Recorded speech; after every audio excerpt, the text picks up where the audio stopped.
स्वरूप गुरुदेव के चरणों में कोटि कोटि नमन। श्री योग वशिष्ठ के उपशम प्रकरण में हमारा चल रहा है कि कल वशिष्ठ जी राम जी से कह रहे थे कि जनक की न्यायी तुम भी ये बारंबार विचार करो और वेद विदित होकर महापुरुषों की तरह उसी तरह अपने आचरण को बनाओ। ये जितना भी संसार है ये अपने मन के फूलने से है। जब ये मन के फूलने ही खत्म हो जाएंगे, संकल्प विकल्प जब ये खत्म हो जाएंगे, तब उस आत्म पद में अपनी स्थिति होगी और वहाँ पे अपना पुरुषार्थ और अभ्यास यही काम आएगा।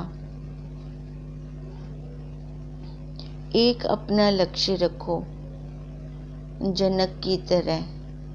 अगर एक लक्ष्यवान होकर हम कोई भी काम करते हैं तो वो हमारा निसंकोच पूरा होता है।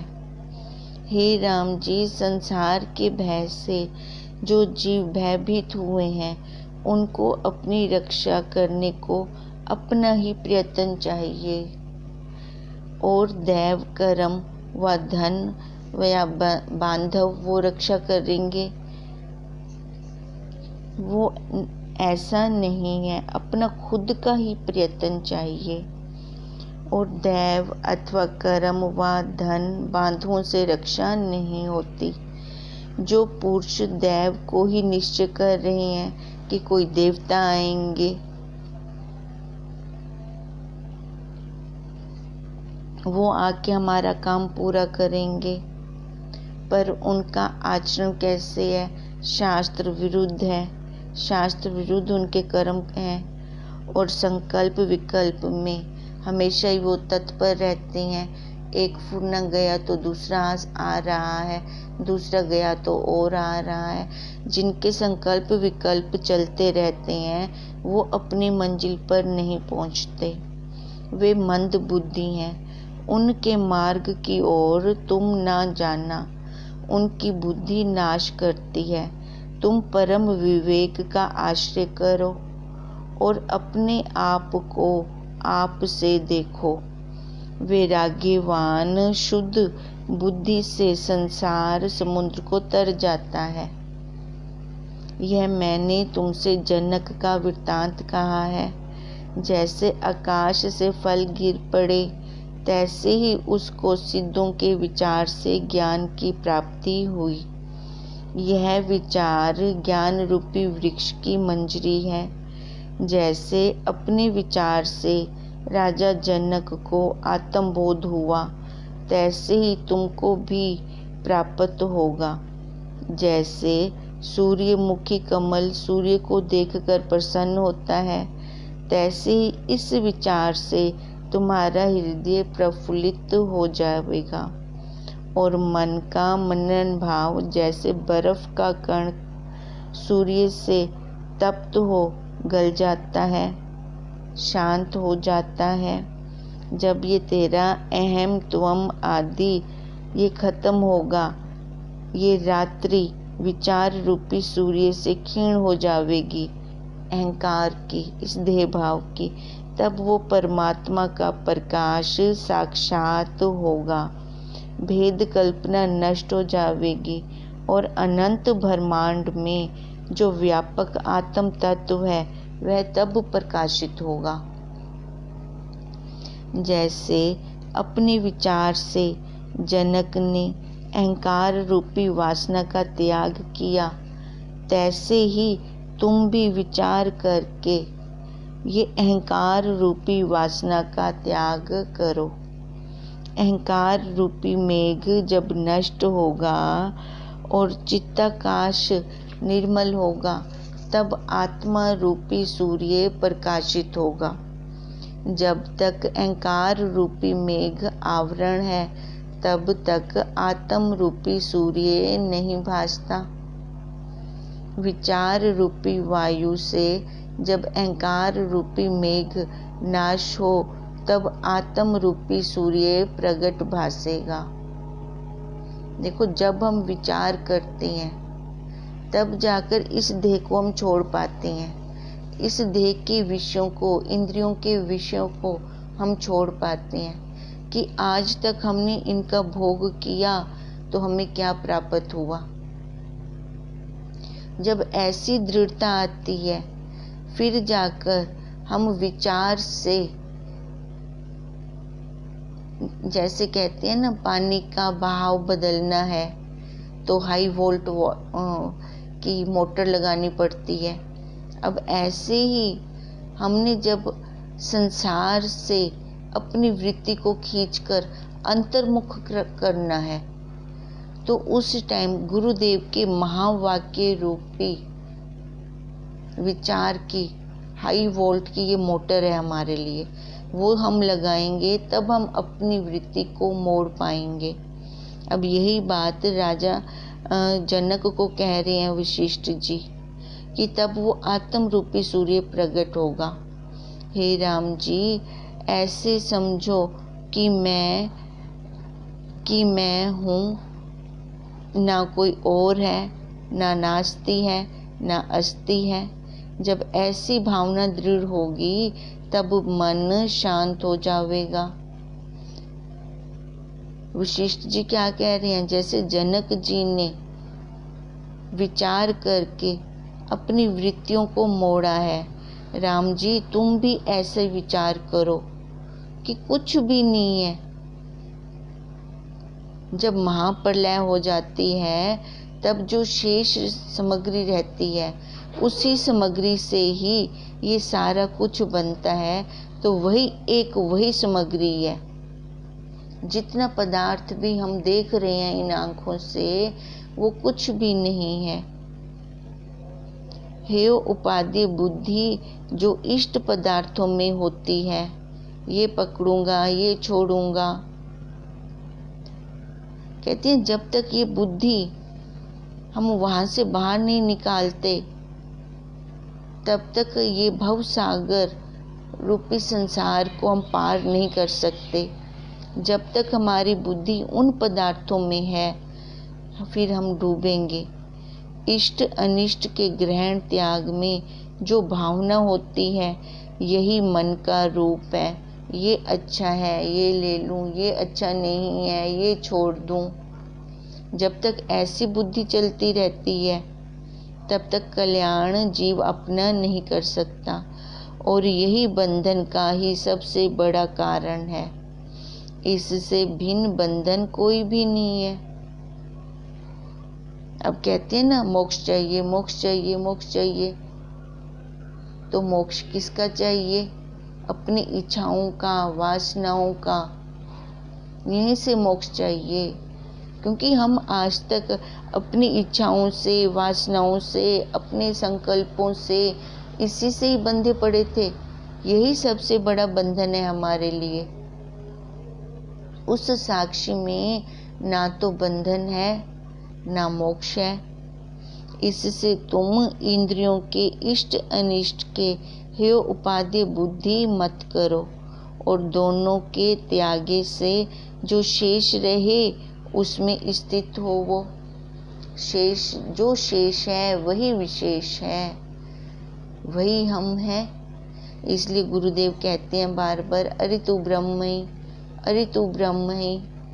पर हम वहाँ पर रुकते ही नहीं, देखते ही नहीं है। अब रुकेंगे, देखेंगे, तभी तो जान पाएंगे कि मैं ब्रह्म कैसे हूँ। अपनी इच्छाओं को, वासनाओं को छोड़ेंगे, उनका त्याग करेंगे, फिर अपने साक्षी स्वरूप को हम जान पाएंगे। इष्ट अनिष्ट की भावना उसकी की जाती है जिसको हेय उपादेय बुद्धि नहीं होती, और जब तक हेय उपादेय बुद्धि क्षीण नहीं होती, तब तक समता भाव नहीं आता। जब तक ये लग रहा है कि ये अच्छा है, ये बुरा है, तब तक ये इष्ट अनिष्ट चलता रहेगा। ये उपादेय बुद्धि जब तक रहती है, तब तक ये चलता रहेगा। जब हेय उपादेय बुद्धि ही खत्म होगी, तब समता वाला भाव आएगा। कि अच्छा और बुरा तो उस ब्रह्म में है ही नहीं। वो कैसा है? निर्गुण है, निसंग है, कलातीतम। वो ऐसा प्यारा है, चैतन्यम शाश्वतम शांतवम व्योमातीतम निरंजनम। वो ऐसा है, तब जाके ये बुद्धि समभाव में आएगी। जैसे मेघ के नष्ट हुए बिना चंद्रमा की चांदनी नहीं भासती। जब बादल हटेंगे आगे से, जब ये अज्ञान वाले बादल हटेंगे, तब जाकर उस चांदनी का हम दर्शन कर पाएंगे, उस अपने साक्षी स्वरूप को देख पाएंगे, कैसे वो शांत है। तैसे ही जब तक पदार्थों में इष्ट अनिष्ट बुद्धि है और मन लोलुप होता है, तब तक समता उदय नहीं होती। जब तक युक्त अयुक्त लाभ अलाभ इच्छा नहीं मिटती, तब तक शुद्ध समता और नीरसता नहीं उपजती। एक ब्रह्म तत्व जो निरामय रूप और नाना तत्व से रहित है, उसमें युक्त क्या और अयुक्त क्या? जब तक इच्छा अनिच्छा और वांछित अवांछित यह दोनों बातें स्थित हैं, अर्थात फुरते और शोभ करते हैं, तब तक सौम्यता भाव नहीं होता। वशिष्ठ जी कह रहे हैं कि उस ब्रह्म तत्व में कुछ भी नहीं है। जितना भी ये नाना तत्व भास रहा है, ये हमारी बुद्धि के बल के कारण भास रहा है। वो सबसे असंग है, वो किसी में भी नहीं मिला हुआ। युक्त अयुक्त तो उसमें क्या करना, है ही नहीं। ये जितना भी हम तीनों कालों में देख रहे हैं, वो उससे अलग है, निर्लेप है, विभु है, व्यापक है। जब तक हमारी बुद्धि में इच्छा अनिच्छा या ये मेरे लिए वांछित है, ये चाहिए, ये अवांछित है, ये दोनों बातें स्थित रहेंगी, तब तक ये फुरने आते रहेंगे और लय होते रहेंगे। और जब तक ये फुरने आ रही हैं और लय हो रही हैं, तब तक हम उस सौम्यता भाव को नहीं प्राप्त हो सकते। क्योंकि ये फुरने कैसे हैं, किसी के प्रति राग वाले हैं तो किसी के प्रति द्वेष वाले हैं। इन फुरनों से हमारे आगे कर्म बनते हैं। अब एक बार हमारे मन में कोई भी भावना आ जाती है, भाव आ जाता है, देखो वो पूरा होके ही रहता है। या तो हम उसको गुरु का ज्ञान हो, तत्वज्ञ गुरु का सानिध्य हो, तो उसको ज्ञान से हम काट सकते हैं, विचार से हम काट सकते हैं। नहीं तो देखें अपने अज्ञान काल वाली अवस्था को, तो उसमें अगर मन कुछ ठान लेता था तो उसको पूरा ही करते थे, चाहे वो अच्छा था चाहे नहीं था, उसकी तरफ हमारा विचार ही नहीं जाता था। अब जब एक बार हम इन दोनों फुरनों से ऊपर नहीं उठते, इन दोनों को देखने वाले नहीं बनते, तब तक ये गोते खाते रहेंगे। अब राजा जनक ने जैसे विचार किया, पहले तो उनको एकदम तीव्र वैराग्य आ गया, वो दासी बुलाने भी आई, वो फिर भी बैठे रहे, विचार करते रहे कि इस नश्वर शरीर का ही ये सारी क्रिया करनी है, ये सारा जो कर्म करना है इसके लिए ही करना है, वो तो मैं हूँ ही नहीं। अब पहले तो विचार किया उन्होंने, वो एकदम वैराग्य से बैठे रहे, उठकर गए नहीं। पर जब ऐसा विचार आया कि जितना भी कर्म करना है इस नश्वर शरीर का करना है, मैं तो देखने वाला हूँ, मैं तो साक्षी हूँ, फिर मैं इसका कर्म करूँ चाहे ना करूँ। मेरे को तो कोई क्षोभ हो ही नहीं सकता, मैं तो देख रहा हूँ। तभी वो उठ कर गए। इन दोनों से ऊपर मैं तीसरा वो साक्षी हूँ, उपद्रष्टा हूँ। जब मैं उपद्रष्टा हूँ तो दोनों को देखने वाला हूँ। इच्छा अनिच्छा की जो लहरें आ रही हैं उनको मैं देख रहा हूँ। जब ऐसा उन्होंने विचार किया तो उठकर गए। फिर अपने विधेय नगर की उन्होंने पालना की। असंग होकर जिसको दंड देना है उसको दंड दे रही हैं, जिसको पुरस्कार देना है, इनाम देना है, उसको इनाम दे रही हैं, पर देह पे बैठकर नहीं, जानकर। उनमें कर्म का कोई लेप नहीं लग रहा, सब कुछ कर रही हैं। जो शरीर की प्रारब्ध है, जैसे आ रहे हैं उसको नित्य देखकर अलग करते जा रही हैं। और उनकी स्थिति कहाँ है, दृढ़ता कहाँ है, अपने स्वरूप में। देखो कितनी जल्दी वो स्थित हो गए अपने स्वरूप में। खाली उन्होंने किया क्या, 7 सिद्धों की बातें सुनी, वो भी अदृश्य थे। और कितना वैराग्य आया उनके अंदर, और कितनी तत्परता के साथ उन्होंने विचार किया। अब वशिष्ठ जी भी कह रहे हैं जनक जी, राम जी को, कि तुम भी ऐसे ही जब विचार करोगे, जब दोनों को देखने वाले बन जाओगे, इच्छा अनिच्छा को, तभी वो सौम्यता भाव प्राप्त होगा। जो हेय उपादेय बुद्धि से रहित ज्ञानवान है, उस पुरुष को यह शक्ति आप प्राप्त होती है। नहीं तो हमारी सारी सुख शक्ति कहाँ खत्म हो जाती है, अपने संकल्पों में, विकल्पों में। इसी में सारी शक्ति हम गवा देते हैं। जबकि हमारे अंदर इतनी पावर है, इतनी पावर है कि हम भगवान के भी बाप बन सकते हैं। पर वो शक्ति, वो पावर हमें निकालने आएगी तभी, जब समुद्र की गहराई में जाते हैं गोताखोर, तब वो हीरे मोती निकाल कर लाते हैं। ऐसे ही जब ये साधक विचारों की गहराई में जाएगा,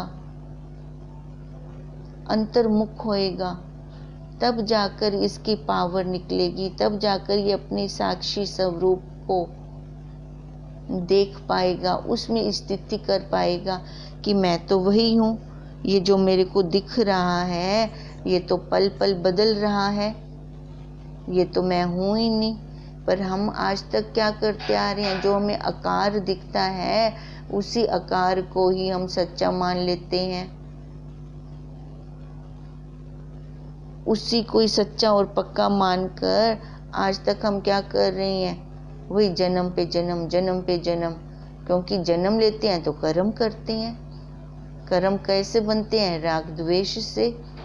और वही राग द्वेष हमारा जन्मों का कारण बन गया है। इच्छा अनिच्छा यही दोनों हमारी चल रही हैं।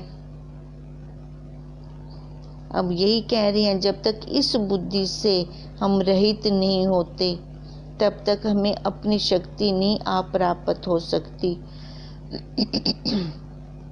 जैसे राजा के अंतःपुर में चतुर रानी स्थित होती हैं, वह शक्ति यह है, भोगों में नीरसता, देह अभिमान से रहित निर्भयता, नित्यता, समता, पूर्ण आत्म दृष्टि, ज्ञान निष्ठा, निरिच्छता, निरअहंकारकता, आपको सदा आकर्ता जानना। जब पूर्ण वैराग्य आता है तो सद्गुण अपने आप आ जाते हैं। जब सद्गुण अपने आप आते हैं तो देखो उसके साथ साथ फिर अपने अंदर ये भावना आती है कि मैं कुछ भी नहीं करता, वाकई में ही हम कुछ नहीं करते। करने वाला कौन है? कौन करवा रहा है? वो खुद साक्षी करवा रहा है। और कैसे करवा रहा है? इंद्रियों के द्वारा। उसका खाली आना ही काफी है। अब जैसे वो आता है, ये फैक्ट्री अपने आप चल पड़ती है। देखो, उसका अनुभव भी हम कहाँ कर सकते हैं? इस अंतःकरण वाले आकार में, मनुष्य वाले आकार में। किसी और आकार में हम उसका अनुभव कर ही नहीं सकते, और बिना आकार के तो उसका अनुभव हो ही नहीं सकता, जबकि वो ब्रह्मांड में भी है।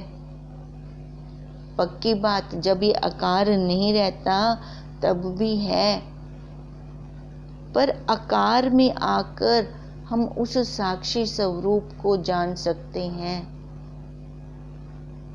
पर जानकर फिर इस आकार को बिठा दें नीचे, इसको खड़ा ना करें। अब गुरुदेव कहते हैं, जब तक ये दृढ़ता नहीं आती कि ये कर रहा है, ये कर रहा है, मैं देख रहा हूँ, मैं देख रहा हूँ, तब तक हम अपने साक्षी स्वरूप में नहीं आ सकते, और वो समबुद्धि हमारी नहीं हो सकती। तब तक ये हमारी इष्ट अनिष्ट की प्राप्ति में समचित्तता, निर्विकल्पता, सदा आनंद स्वरूप रहना, धैर्य से सदा एक रस रहना, स्वरूप से भिन्न वृत्ति ना फुरना, सब जीवों से मैत्रीय भाव, सत्य बुद्धि, निश्चयात्मक रूप से तुष्टता, मुदता और मृदु भाषणी, इतनी शक्तियाँ हेय उपाधि से रहित पुरुष को आप प्राप्त होंगी। तब जाके आप उसको प्राप्त होंगी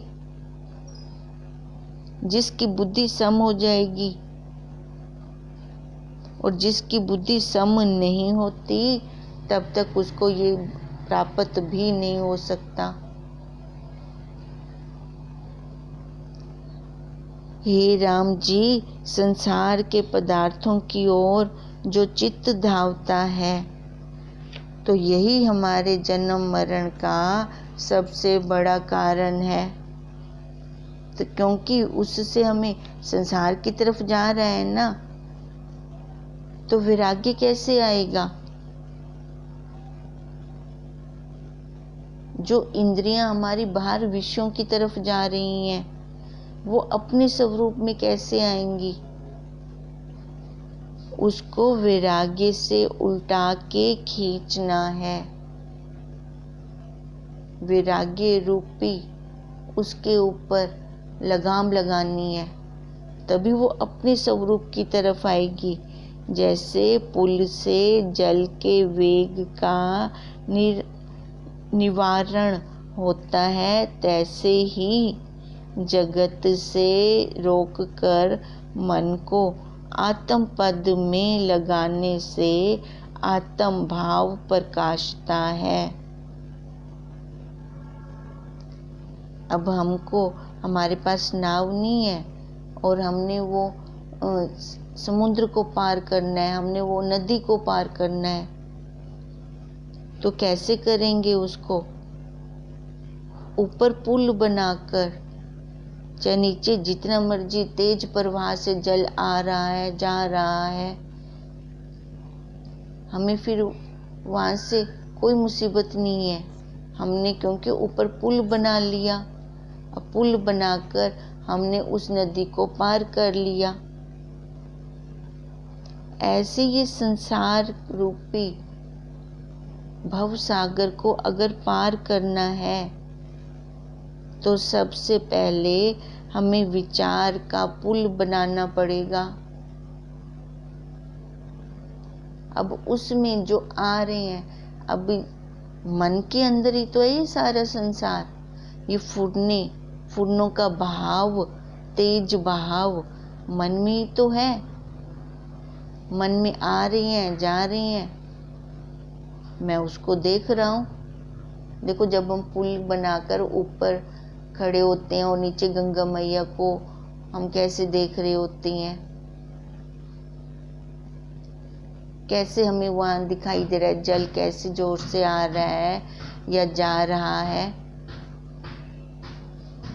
अब ऐसे जब हम विचारों का पुल बना लेंगे तो ये मन के अंदर जो फुर्नों का प्रवाह आ रहा है या जा रहा है, एक आता है तो दूसरा लय होता है, फिर और नया आ जाता है। ये जो मन के अंदर प्रवाह आ रहा है फुर्नों का, उसको मैं देखने वाला बन जाता हूँ।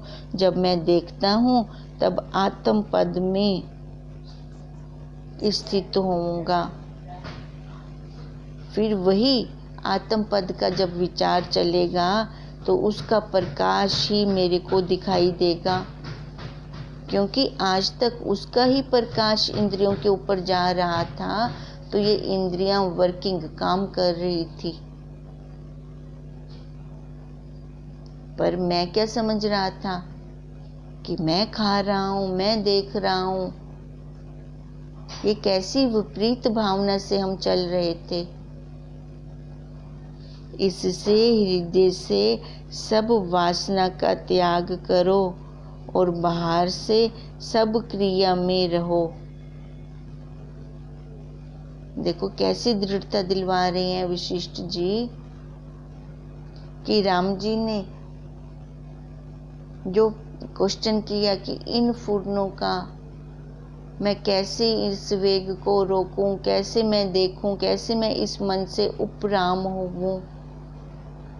तो वशिष्ठ जी कह रहे हैं सबसे पहले अपना विचार हो और दूसरा अभ्यास हो।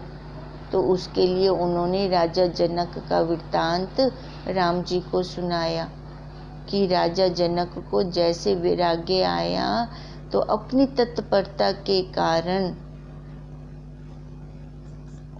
उन्होंने, अब देखो जब अपनी तत्परता आई तब विचार किया कि अगर ये शरीर कर्म कर भी रहा है तो भी मुझको कोई हानि नहीं है, नहीं करता तो कोई मेरे को लाभ भी नहीं है। मैं तो इससे ऊपर साक्षी, इसको देखने वाला हूँ। चौथी अटारी पे खड़ा हुआ नीचे इन तीनों शरीरों को आते जाते मैं देख रहा हूँ।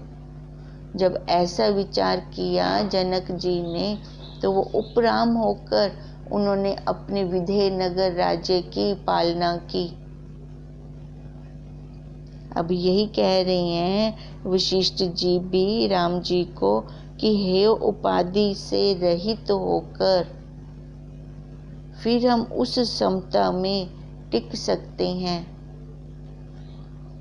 तभी अपनी आत्मा का प्रकाश हमें दिखेगा कि मैं तो वही था और आज तक मैं कहाँ भटक रहा था।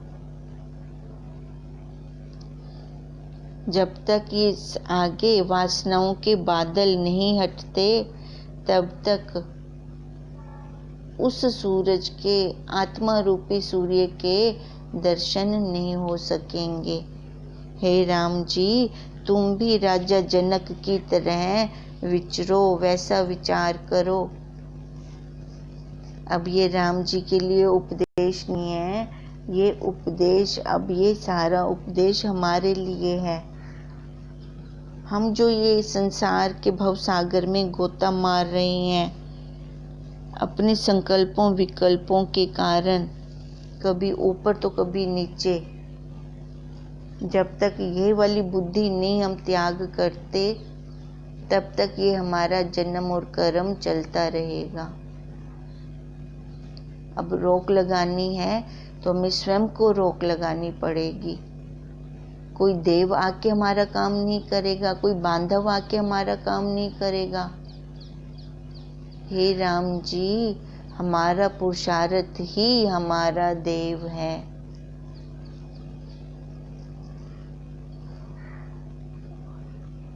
हरि ओम तत्सत, हरि ओम तत्सत, हरि ओम तत्सत।